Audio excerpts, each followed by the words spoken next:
6 whole months. We went 6 whole months without another newcomer after the E3 2013. We got Mega Man, Villager, Wii Fit Trainer, nothing else. It was a drought until December of 2013. Sure, we got plenty of veterans like Sonic and Toon Link and Luigi and all them. That's great and all. But we didn't get a single newcomer, and that's what we were all so excited for with the new Smash Brothers. All the new newcomers. I mean, of course, veterans are exciting, but definitely not as exciting as newcomers a lot of the time. So everyone was just super anxious. And then there was a Nintendo Direct in December, and we were all pleasantly surprised because, at first we didn't know it was a Smash Brothers trailer because it didn't have the Smash Brothers cross. In the YouTube video that was uploaded to the channel afterwards, it did have the cross, which is a bit of a slap to the face, but whatever. And so we're all just watching this, and all of a sudden it shows like Kirby flying on the Warp Star, just like, is that? And then you hear Air Ride music, and it's just like, is there a new Kirby Air Ride? Or is it getting ported or something? HD remake? And then you see Rainbow Road. See Mario Karters, and they're running all around, or racing all around. They're not running, they're in the Mario Karts. And Kirby's there, and just like, wait, is this some sort of Kirby Air Ride Mario Kart crossover? Is Kirby in Mario Kart 8 or something? Everyone's really confused at this point. You see the launch star, and you see someone zoom into it, and it's just like, okay, is that Rosalina? Because everyone's slightly thinking Rosalina, but they don't really know what this is yet. And you see Kirby tumbling all around with the Galaxy music in the background, and he's just like, oh! And he rolls all around, and then all of a sudden you see like this little like meteor coming down on Rainbow Road. It's just like, what's that? And then you see like a little tiny Luma, and you're starting to think, okay, this is more than just Mario Kart, because they wouldn't be putting this much emphasis on Rosalina and Luma. In the past Mario Kart 8 trailers, they just kind of show off the characters racing, and then that's when you start realizing, and you see all the Mario Kart characters, and it's only characters that have been revealed for Smash Brothers, and then you see Rosalina.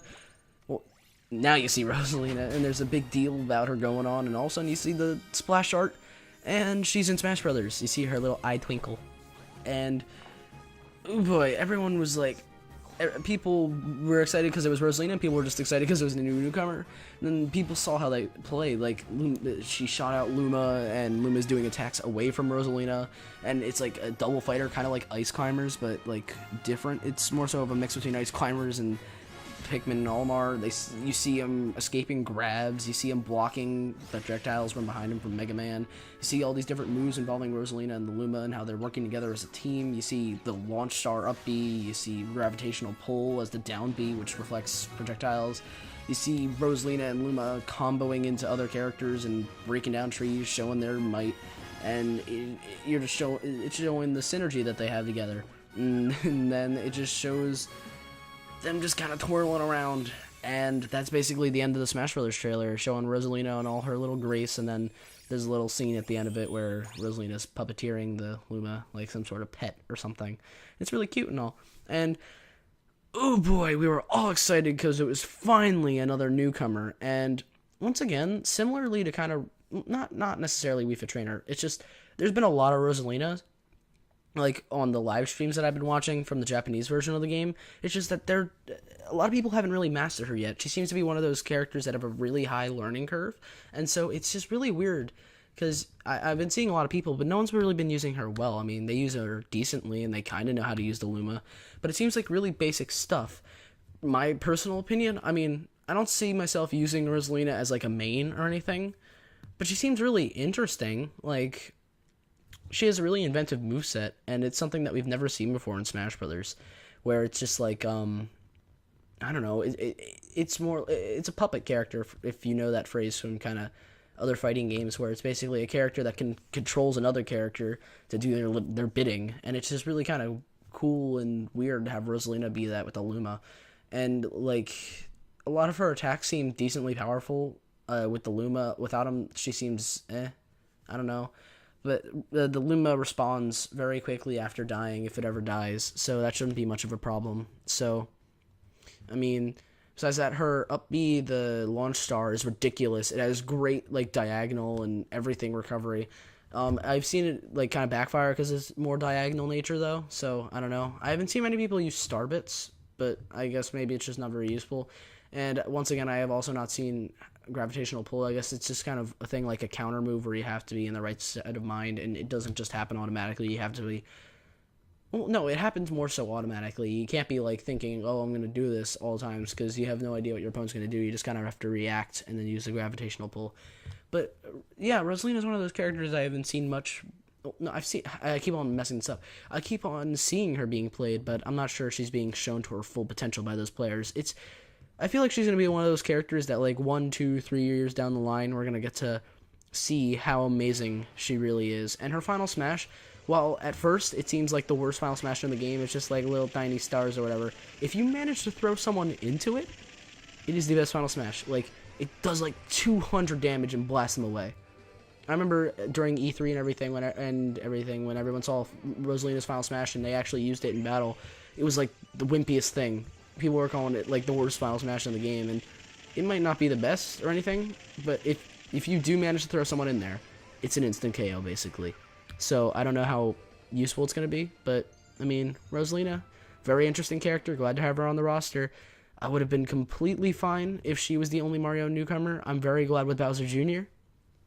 Dr. Mario could have stayed back in Melee, though. That would have been better. But, yeah, Rosalina's very inventive and everything. And then from there, we started getting newcomers more steadily. It was another 2 months, February, I believe. Yeah, February. It was like February 16th, I believe, was when the next character was revealed. Another Nintendo Direct. Everyone expected it to be Diddy Kong, who was revealed a week later after this trailer.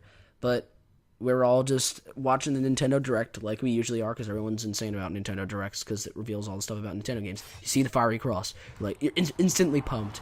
Then you see this Shadow of Boxer, and as soon as you see that, you know instantly who it is. It's not a mystery of who it is, it's just showing exactly who he is. And you see Little Mac, and he's training with Doc Lewis, and he's doing like the pull-ups and everything, and he's training. He's doing the jump ropes, and he's tapping, and the comic book art style is amazing. You see the champion belt in the background, snap or smap or how it's said. You see Little Mac punching and bapping and everything, and he's just going beast, going ham, and he's just punching, training, and Doc Lewis is cheering him on the entire time, and bam, there goes Sandbag, and bursts through the glass with this amazing comic art style. He finally takes off the pink jacket, and you see Little Mac for who he is, and it's Little Mac punches in. And then you see Samus, and Samus is way taller than Little Mac, as is made obvious by the obvious joke that is made by it. Then you see him charging up this sword meter. It's like, oh, okay, and then boom, KO punch.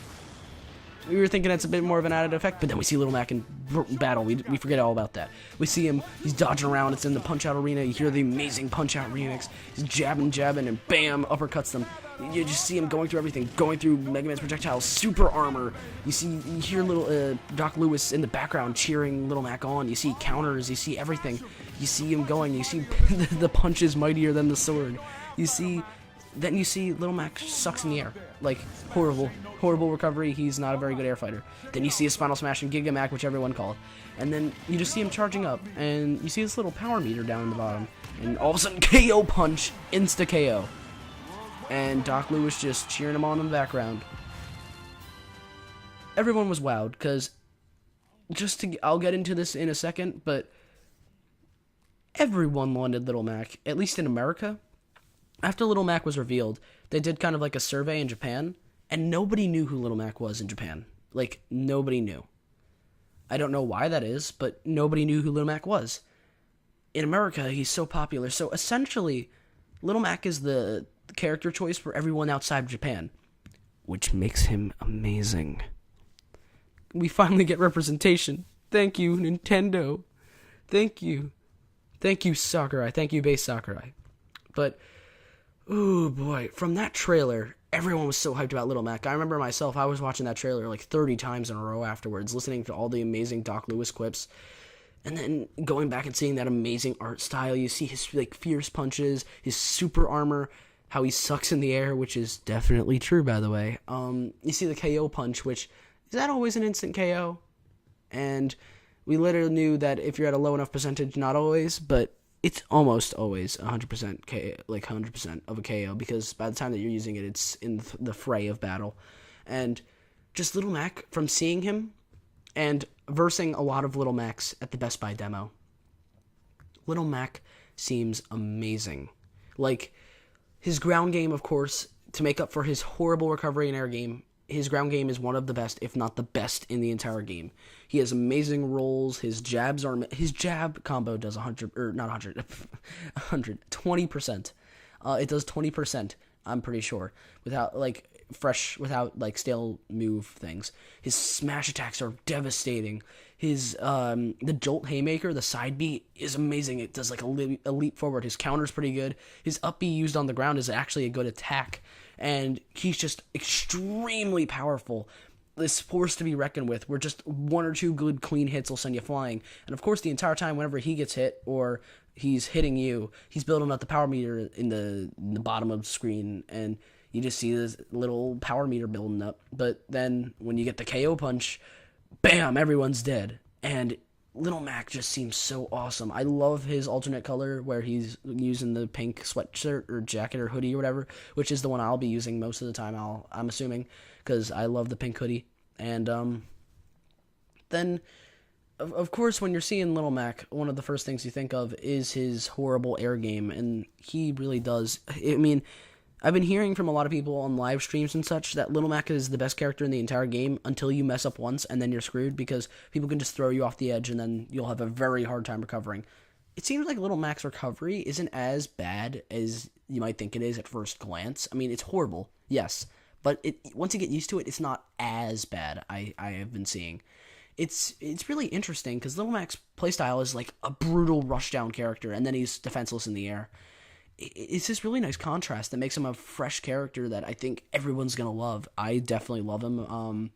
I mean, I don't plan on like maining him, but he's definitely one of those characters I'm gonna be using all the time. Who knows? Maybe I will main him because he seems incredibly fun. Like, by far one of my favorite newcomers before playing the game. I mean, I don't know how I'm gonna love him playing the game, but I love the way he is just going out. His KO punch is amazing. All of his moves are just really good. And then, of course, his final smash, Gigamac, is basically making him just even more powerful, where a fully charged smash attack, I'm not even sure if it's fully charged, a smash attack, like a forward smash, does like 50%. It is ridiculous. And even then, even his air moves aren't that bad anymore at that point. And just Little Mac seems so awesome with Gigamac and all, and he seems like he's going to be a great character in the game who's going to be really competitive. Like, people are going to use him competitively a lot, I can see, because he has great ground game. And once you have great ground game, I mean, air game's definitely important, but if you can stay on the ground, then Little Mac's absolutely perfect for you.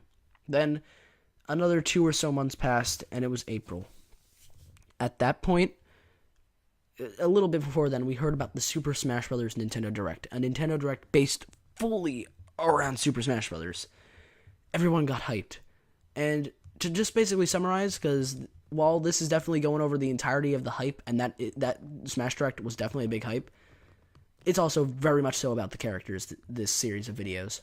So, basically, the Smash Direct comes on, and once again, to give us a quick summary, we hear about For Fun and For Glory, the 2 online modes, the different things with, like, you can play on For Fun, where it's basically just free-for-alls with items, or you can play on For Glory, which is basically tournament mode, except with only Final Destination. We learned that every stage has a Final Destination form, basically. We learned about Smash Run.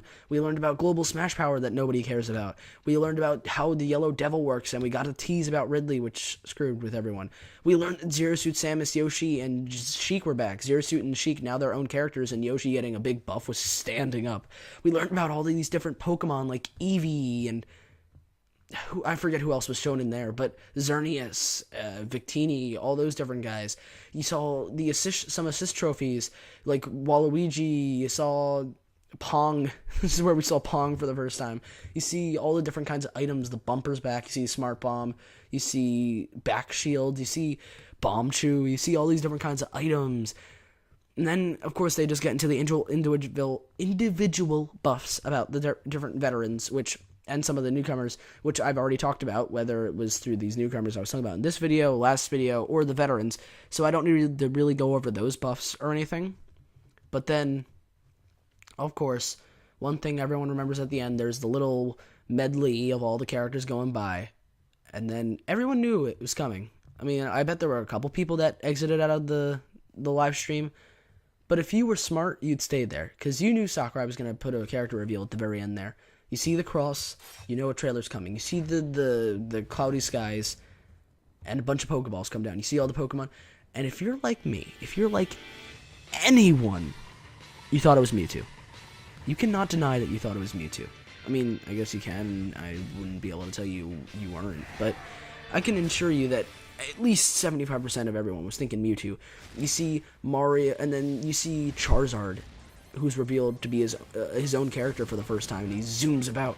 He's not with the Pokemon trainer anymore. You see him fighting Mario and Samus and Link and Olimar and Kirby. They all have their different weapons and such. They fire him, and they're going at a thing, and Mario's running faster than he does in game. Charizard's flying all around and breathing fire. They're all jumping at each other.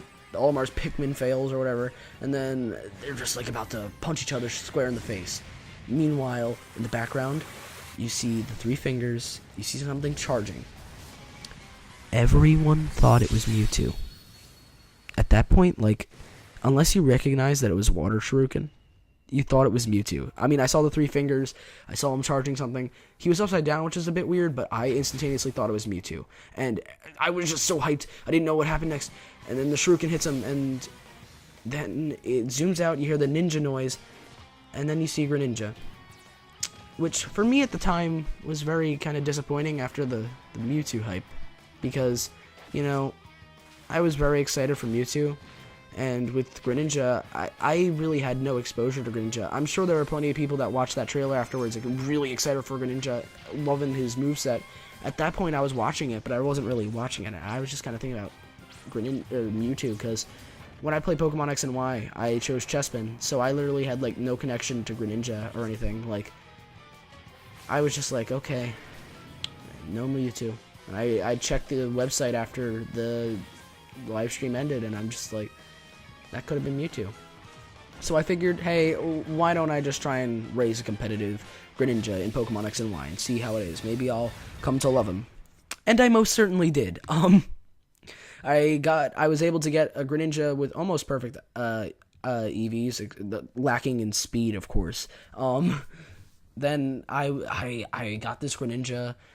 I loved it. I loved the way, like, from then on, I loved Greninja's design. I loved the way he played in Pokemon, and that, of course, transferred over to a newfound love in Super Smash Bros., where as soon as I saw him in the Invitational Tournament, I knew he was the first character I wanted to play as in the Wii U version, and so I did. That brings me to the second character that I played as at the Best Buy demo. So, like, first, the second character, like, in the second match I did was Mega Man, so I had played it once. But the very first match I did was I used Greninja. And, my goodness, Greninja, like, I've seen other newcomers and other, like, veterans that I want to main more than Greninja at this point, such as, like, Shulk and Duck Hunt. But Greninja's right up there. Like, if I hadn't seen Shulk and Duck Hunt, Greninja would definitely be the newcomer I would be maining. Like, I love the way he plays. His down air where it spikes him down is amazing. The Shadow Sneak is awesome. Hydro Pump can blast people away. His smash attacks are really good. His grab is pretty... Well, it's weak. It's really good, though, because it launches them kind of far. Not too far. It's not very that powerful, but I still think they're pretty good. Substitute's really good. Water Shuriken's a bit because you can't really charge it or move while holding it. But, you know, whatever. But at that point, it's just like... I fell in love with Greninja while playing him at that demo. Like, I just loved the way he played. Everything he was like... I loved the fast characters that... and they can have decent attack, and maybe they're glass cannons. Okay, I just love the fast characters that can get in and get out. And that's what Greninja is. He's a fast character that... It's all about maneuvering around your opponent. His recovery is really good, unless you have BNF and you side B in midair. And just Greninja became one of those characters that I really just didn't care about to one of those characters that I absolutely loved, because I learned a little bit more about him in his actual game, and then I fell in love with him as Greninja.